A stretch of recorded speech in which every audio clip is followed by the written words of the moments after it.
The One Ring was held by Sauron, Isildur, Déagol, Smeagol, Frodo, Bilbo, Tom Bombadil and Samwise Gamgee. But in the middle there, you had about 2,500 years where it was so-called lost in the River Anduin. Was it, by the powers of Ulmo, kept hidden?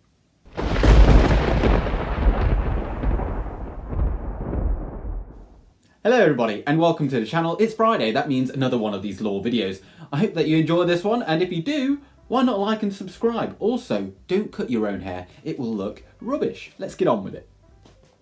Who was Ulmo, and how would he have been able to do this kind of feat, and why?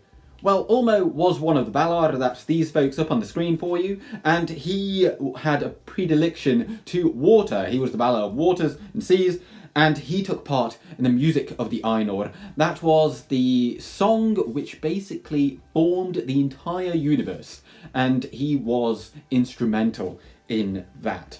But the power of the waters did not only reside in the oceans of air and about Middle-earth. No, he could also travel up rivers. And I've got a nice quotation here from the Silmarillion, and it comes from the Vala Quenta. At times he will come unseen to the shores of Middle-earth, or pass far inland up firths of the sea, and there make music upon his great horns, the Ulumori. Ulmo would come and go into Middle-earth and can be seen really none better than when he had his chats with the High Elven cousins, Finrod, Felagund and Turgon.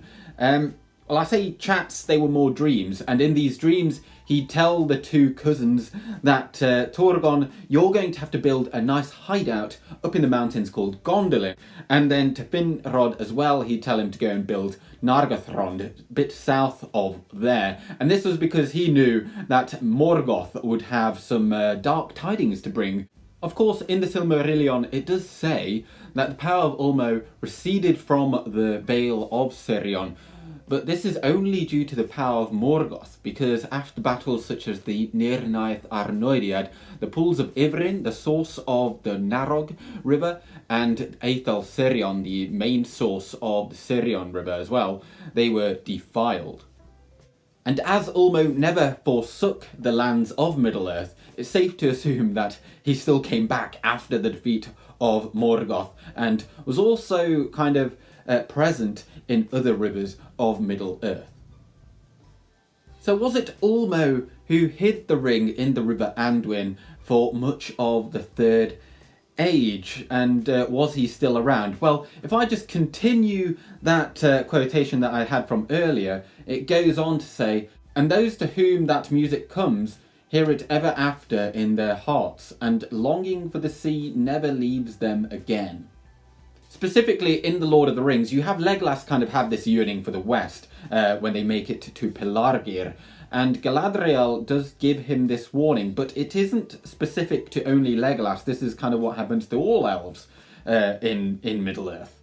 So I don't really think that's probably the best example for what I'm trying to say here. But what about Frodo's dream? Frodo has a dream in Crick Hollow, which is only something that happens in the books. So of course Frodo was going to leave Bag End, he was going to go to Crick Hollow over in Buckland, and from there he'd be safe to go rather secretly to Rivendell, so no hobbits could go loud-mouthing about his whereabouts. But when he was spending the night in Crick Hollow, I've got a quotation here again, the sound of the sea far off, a sound he had never heard in waking life. It's quite a long quotation, so I decided to cut it very much down. But once again, this is a dream similar to what you had with Finrod and Turgon, the elves by the Sirion. However, the River Brandywine, which is right next to Crick Hollow over in Buckland, not really a major river, but still a river, Ulmo's power could surely traverse that. And it does, of course, flow into the Great Sea. And because it talks of the sea far off, and him saying that he's never been to the sea, this feels like it's a vision that has been granted to him. This isn't a memory or anything like that, and it feels quite prophetic, especially because it talks about a tower. I mean, there's several towers in Middle-earth. There's, you know, the Tower of Ecthelion in Minas Tirith. You've got the towers of Orthanc, of Barad-dûr, but then you also have the Tower of Avalone, which is on Tol Eressëa. And I think this is probably the first foreshadowing of Frodo going, you know, from the Grey Havens, sailing across the straight road and settling on the Lonely Isle. So maybe he is still around, but this also, him hiding the One Ring, is not the first time that he has helped the free peoples of Middle-earth before, because as I already mentioned, him giving that dream to Finrod and Turgon, allowing them to then build these great fortress cities of Nargothrond and of Gondolin, that allowed the elves to endure the forces of Morgoth that bit longer. Furthermore, he aided the escape of Hurin and Huor, the brothers who were then brought into Gondolin, before they, of course, went off, and brought in the son of Huor, Tuor, imaginative name. And from Tuor, you have his marriage to Idril Celebrimbor and the birth of Earendil the Mariner. This is something that was concocted by Ulmo alone and allowed for the profligation of the ennoblement of the blood of men by allowing them to mix with these high elves, and you would get the line of kings of Númenor because of that. So really, it seems quite obvious now. Why would Ulmo actually hide the One Ring? Well, he almost created the line of kings that would then become the Dunedain. He would want to allow them to recover after the War of the Last Alliance and, you know, the death of Isildur. But then, would Ulmo have made it so that Déagol and Sméagol would then find the One Ring in the Anduin?